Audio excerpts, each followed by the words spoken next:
ರಾಜ್ಯ ರಾಜಕೀಯದಲ್ಲಿ ಈಗ ಬಿರುಗಾಳಿ ಎದ್ದಿದೆ. ಒಂದೆಡೆ ಕೆಪಿಎಸ್ಸಿ ಪರೀಕ್ಷಾ ಅಕ್ರಮ ಹಾಗೂ ಅನ್ಯಾಯದ ವಿರುದ್ಧ ಪ್ರತಿಪಕ್ಷ ಬಿಜೆಪಿ ಕಾಂಗ್ರೆಸ್ ಸರ್ಕಾರ ಹಾಗೂ ಮುಖ್ಯಮಂತ್ರಿಗಳ ವಿರುದ್ಧ ದೊಡ್ಡ ಆರೋಪಗಳನ್ನ ಮಾಡ್ತಾ ಇದೆ.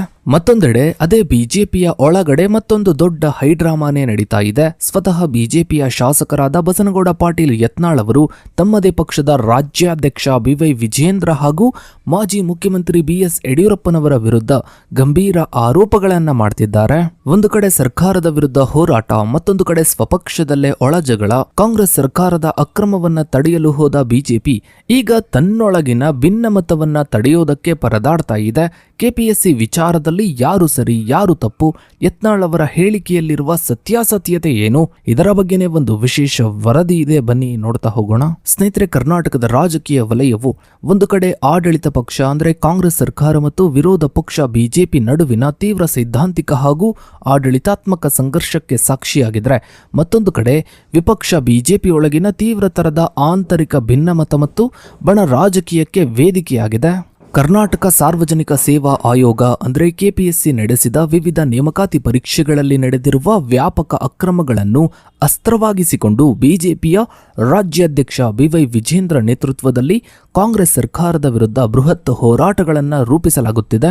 ಆದರೆ ಇದೇ ಸಮಯದಲ್ಲಿ ಬಿಜೆಪಿಯ ಶಾಸಕರಾಗಿರುವ ಬಸನಗೌಡ ಪಾಟೀಲ್ ಯತ್ನಾಳ್ ಅವರು ಸ್ವಪಕ್ಷದ ರಾಜ್ಯಾಧ್ಯಕ್ಷ ಬಿವೈ ವಿಜೇಂದ್ರ ಮತ್ತು ಮಾಜಿ ಮುಖ್ಯಮಂತ್ರಿ ಬಿಎಸ್ ಯಡಿಯೂರಪ್ಪನವರ ವಿರುದ್ಧ ಸಾರ್ವಜನಿಕವಾಗಿ ಭ್ರಷ್ಟಾಚಾರ ಹಾಗೂ ಅಡ್ಜಸ್ಟ್ಮೆಂಟ್ ಪಾಲಿಟಿಕ್ಸ್, ಹೊಂದಾಣಿಕೆ ರಾಜಕಾರಣದ ಗಂಭೀರ ಆರೋಪಗಳನ್ನ ಮಾಡಿರುವುದು ವಿಪಕ್ಷದ ನೈತಿಕ ಹೋರಾಟಕ್ಕೆ ಹಿನ್ನಡೆಯನ್ನ ಉಂಟುಮಾಡಿದೆ. ಸ್ನೇಹಿತರೆ, ಕರ್ನಾಟಕ ಸಾರ್ವಜನಿಕ ಸೇವಾ ಆಯೋಗವು ನಡೆಸಿದ 400 ಪಶುವೈದ್ಯಾಧಿಕಾರಿಗಳ ನೇಮಕಾತಿ ಪ್ರಕ್ರಿಯೆಯಲ್ಲಿ ಬೃಹತ್ ಪ್ರಮಾಣದ ಅಕ್ರಮ ನಡೆದಿದೆ ಎಂಬ ಆರೋಪವು ರಾಜ್ಯದಾದ್ಯಂತ ಯುವಜನರು ಮತ್ತು ಉದ್ಯೋಗಾಕಾಂಕ್ಷಿಗಳ ತೀವ್ರ ಆಕ್ರೋಶಕ್ಕೆ ಕಾರಣವಾಗಿದೆ.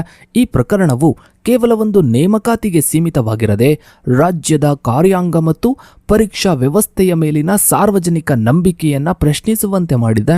ಸ್ನೇಹಿತರೆ, ಆಯೋಗವು ಪಶುವೈದ್ಯಾಧಿಕಾರಿ ಹುದ್ದೆಗಳ ನೇಮಕಾತಿಯ ಆಯ್ಕೆ ಪಟ್ಟಿಯನ್ನ ಪ್ರಕಟಿಸಿದ ಬೆನ್ನಲ್ಲೇ ಪರೀಕ್ಷಾ ಪ್ರಕ್ರಿಯೆಯಲ್ಲಿ ಭಾರೀ ಅಕ್ರಮ ನಡೆದಿರುವುದು ವಿವಿಧ ಸಾಕ್ಷ್ಯಾಧಾರಗಳ ಮೂಲಕ ಹೊರಬಿದ್ದಿದೆ. ಪ್ರತಿಯೊಂದು ಪಶುವೈದ್ಯಾಧಿಕಾರಿ ಹುದ್ದೆಗೆ 80 ಲಕ್ಷದಿಂದ 1 ಕೋಟಿವರೆಗೆ ಲಂಚವನ್ನ ಪಡೆಯಲಾಗಿದೆ ಎಂಬ ಆಡಿಯೋ ಲೀಕ್ ಬಹಿರಂಗಗೊಂಡಿದ್ದು, ಪರೀಕ್ಷಾ ಅಂಕಗಳನ್ನ ಹೆಚ್ಚು ಮಾಡಲು ಮಧ್ಯವರ್ತಿಗಳು, ಬ್ರೋಕರ್ಗಳು ಹಣದ ಬೇಡಿಕೆಯನ್ನ ಇಟ್ಟಿರುವುದು ದೃಢಪಟ್ಟಿದೆ.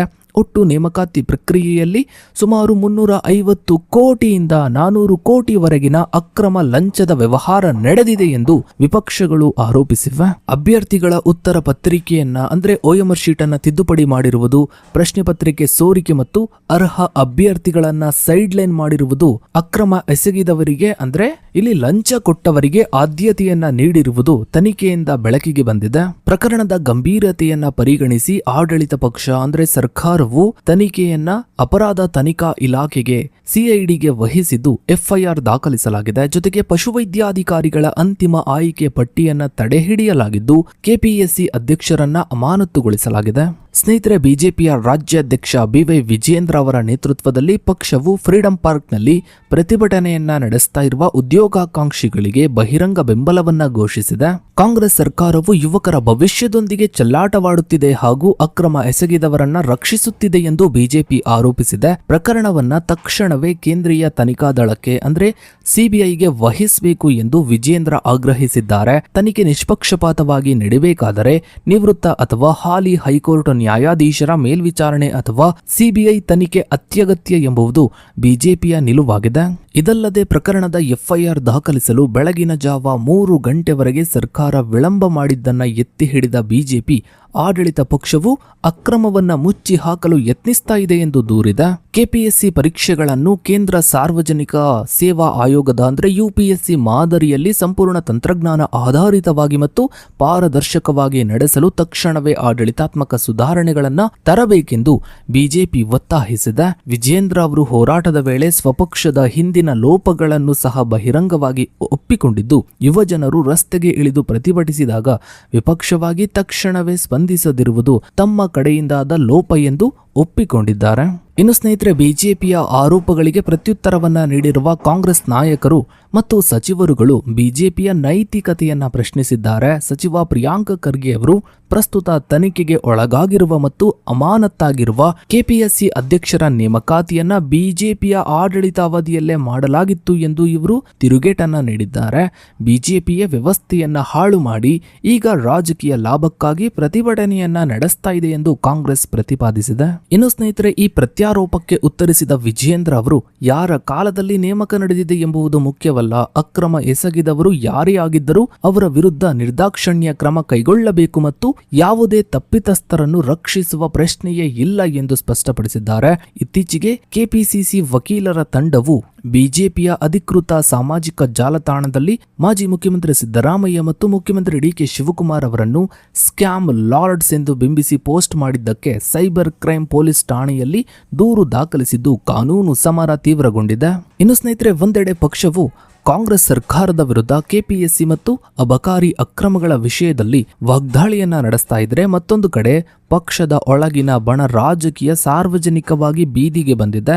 ಮಾಜಿ ಕೇಂದ್ರ ಸಚಿವ ಹಾಗೂ ಶಾಸಕ ಬಸನಗೌಡ ಪಾಟೀಲ್ ಯತ್ನಾಳ್ ನೇತೃತ್ವದ ನಾಯಕರ ಗುಂಪು ಬಿಎಸ್ ಯಡಿಯೂರಪ್ಪ ಮತ್ತು ಬಿವೈ ವಿಜಯೇಂದ್ರ ವಿರುದ್ಧ ಸಾಲು ಸಾಲು ಗಂಭೀರ ಆರೋಪಗಳನ್ನು ಮಾಡಿದ್ದಾರೆ. ಸ್ನೇಹಿತರೆ, ಕೆಪಿಎಸ್ಸಿ ಅಕ್ರಮದ ಸುತ್ತಲಿನ ಸಮರ ಮತ್ತು ಬಿಜೆಪಿಯ ಆಂತರಿಕ ಭಿನ್ನಮತಗಳು ಕೇವಲ ತಕ್ಷಣದ ರಾಜಕೀಯ ಹೇಳಿಕೆಗಳಿಗೆ ಸೀಮಿತವಾಗಿರದೆ ರಾಜ್ಯದ ಸುದೀರ್ಘ ಆಡಳಿತಾತ್ಮಕ ಮತ್ತು ರಾಜಕೀಯ ಸಮತೋಲನದ ಮೇಲೆ ಆಳವಾದ ಪರಿಣಾಮಗಳನ್ನು ಬೀರಿದೆ. ಕೆಪಿಎಸ್ಸಿ ಅಕ್ರಮದ ವಿಚಾರವಾಗಿ ಬಿಜೆಪಿ ಸರ್ಕಾರದ ವಿರುದ್ಧ ವಾಗ್ದಾಳಿಯನ್ನ ನಡೆಸ್ತಾ ಇದ್ದ ವೇಳೆಯೇ ಶಾಸಕ ಬಸನಗೌಡ ಪಾಟೀಲ್ ಯತ್ನಾಳ್ ಅವರು ಅಮಾನತುಗೊಂಡಿರುವ ಕೆಪಿಎಸ್ಸಿ ಅಧ್ಯಕ್ಷ ಶಿವಶಂಕರಪ್ಪ ಎಸ್ ಸಾಹುಕಾರ್ ನೇಮಕಾತಿಯ ಕುರಿತು ಸ್ವಪಕ್ಷೀಯ ನಾಯಕರ ವಿರುದ್ಧವೇ ದೊಡ್ಡ ಹೇಳಿಕೆಯೊಂದನ್ನು ನೀಡಿದ್ದಾರೆ, ಆರೋಪವನ್ನ ಮಾಡಿದ್ದಾರೆ. ಸಾಹುಕಾರ್ ಅವರನ್ನ ಕೆಪಿಎಸ್ಸಿ ಅಧ್ಯಕ್ಷರನ್ನಾಗಿ ನೇಮಿಸಲು ಬಿಎಸ್ ಯಡಿಯೂರಪ್ಪನವರು ನೂರಾರು ಕೋಟಿ ರೂಪಾಯಿ ಲಂಚವನ್ನ ಪಡೆದಿದ್ದಾರೆ ಎಂದು ಯತ್ನಾಳ್ ನೇರವಾಗಿಯೇ ಆರೋಪಿಸಿದ್ದಾರೆ. ಅಮಾನತುಗೊಂಡಿರುವ ಕೆಪಿಎಸ್ಸಿ ಅಧ್ಯಕ್ಷರ ಮನೆಯಲ್ಲಿ ಬಿಎಸ್ ಯಡಿಯೂರಪ್ಪ ಹಾಗೂ ಬಿವೈ ವಿಜಯೇಂದ್ರ ಅವರ ಫೋಟೋಗಳಿರುವುದನ್ನು ಪ್ರಸ್ತಾಪಿಸಿದ ಯತ್ನಾಳ್, ಸಾಹುಕಾರ್ ಅವರು ಯಡಿಯೂರಪ್ಪನವರ ಸಂಬಂಧಿ ಎಂಬ ಕಾರಣಕ್ಕೆ ಹಾಗೂ ಹಣವನ್ನ ಪಡೆದು ಅವರನ್ನ ಅಧ್ಯಕ್ಷ ಸ್ಥಾನದಲ್ಲಿ ಕೂರಿಸಲಾಗಿತ್ತು ಎಂದು ಪ್ರತಿಪಾದಿಸಿದರು. ಇದಷ್ಟೇ ಅಲ್ಲದೆ ಕೆಪಿಎಸ್ಸಿ ಅಧ್ಯಕ್ಷರು ಮತ್ತು ಆಡಳಿತ ಮಂಡಳಿಯ ಸದಸ್ಯರು ವಿವಿಧ ಇಲಾಖೆಗಳ ನೇಮಕಾತಿ ಪ್ರಕ್ರಿಯೆಯಲ್ಲಿ 300 ಕೋಟಿಗೂ ಅಧಿಕ ಹಣ ಗಳಿಕೆ ಮಾಡಿದ್ದಾರೆ ಎಂದು ದೂರಿದ ಇವರು ಸಾಹುಕಾರ್ ಅವರ ಅವಧಿಯಲ್ಲಿ ನಡೆದ ಎಲ್ಲ ನೇಮಕಾತಿಗಳ ಕುರಿತು ಸಮಗ್ರ ತನಿಖೆ ನಡೆಯಬೇಕು ಎಂದು ಆಗ್ರಹಿಸಿದರು. ಇನ್ನು ಸ್ನೇಹಿತರೆ, ಆಡಳಿತ ಪಕ್ಷ ಅಂದ್ರೆ ಕಾಂಗ್ರೆಸ್ ನಾಯಕರೊಂದಿಗೆ, ವಿಶೇಷವಾಗಿ ಮಾಜಿ ಮುಖ್ಯಮಂತ್ರಿ ಸಿದ್ದರಾಮಯ್ಯ ಮತ್ತು ಮುಖ್ಯಮಂತ್ರಿ ಡಿಕೆ ಶಿವಕುಮಾರ್ ಅವರೊಂದಿಗೆ ಯಡಿಯೂರಪ್ಪ ಮತ್ತು ವಿಜಯೇಂದ್ರ ಅವರು ಒಳಗೊಳಗೆ ಹೊಂದಾಣಿಕೆ ಮಾಡಿಕೊಂಡಿದ್ದಾರೆ ಎಂಬುದು ಯತ್ನಾಳ್ ಅವರ ಪ್ರಮುಖ ಆರೋಪವಾಗಿತ್ತು. ಕಾಂಗ್ರೆಸ್ ಸರ್ಕಾರದ ಅಕ್ರಮಗಳ ವಿರುದ್ಧ ಬಿಜೆಪಿ ತೀವ್ರ ಹೋರಾಟವನ್ನ ಮಾಡದಿರಲು ಈ ಹೊಂದಾಣಿಕೆಯೇ ಕಾರಣ ಎಂದು ಇವರು ಪ್ರತಿಪಾದಿಸಿದರು. ಒಟ್ಟಾರೆಯಾಗಿ ಕಷ್ಟಪಟ್ಟು ಓದುವಂತಹ ವಿದ್ಯಾರ್ಥಿಗಳ ಜೀವನವನ್ನ ಹಾಳು ಮಾಡೋದಕ್ಕೆ ಎಲ್ಲ ರಾಜಕಾರಣಿಗಳು ಒಂದಾದಂತೆ ಕಾಣ್ತಾ ಇದೆ. ಸೊ ಇದಾಗಿತ್ತು ಸ್ನೇಹಿತರೆ ಇವತ್ತಿನ ಈ ಒಂದು ವಿಡಿಯೋದ ಬಗ್ಗೆ ನಿಮ್ಮ ಅನಿಸಿಕೆ ಅಭಿಪ್ರಾಯಗಳನ್ನ ತಪ್ಪದೆ ಕಮೆಂಟ್ ಸೆಕ್ಷನ್ ಅಲ್ಲಿ ಕಮೆಂಟ್ ಮಾಡಿ. ಹಾಗೆ ವಿಡಿಯೋಗೊಂದು ಲೈಕ್ ಮಾಡ್ತಾ ವಿಡಿಯೋನಾದಷ್ಟು ಎಲ್ಲ ಕಡೆ ಶೇರ್ ಮಾಡಿ. ನೀವಿನ್ನು ನಮ್ಮ ಚಾನಲ್ಗೆ ಸಬ್ಸ್ಕ್ರೈಬ್ ಆಗಿಲ್ಲ ಅಂದ್ರೆ ಕೆಳಗಡೆ ಕಾಣ್ತಾ ಇರೋ ಸಬ್ಸ್ಕ್ರೈಬ್ ಅನ್ನ ಕ್ಲಿಕ್ ಮಾಡಿ. ಹಾಗೆ ಪಕ್ಕದಲ್ಲಿ ಕಾಣೋ ಬೆಲ್ ಐಕಾನ್ ಕೂಡ ಕ್ಲಿಕ್ ಮಾಡಿ. ಥ್ಯಾಂಕ್ಸ್.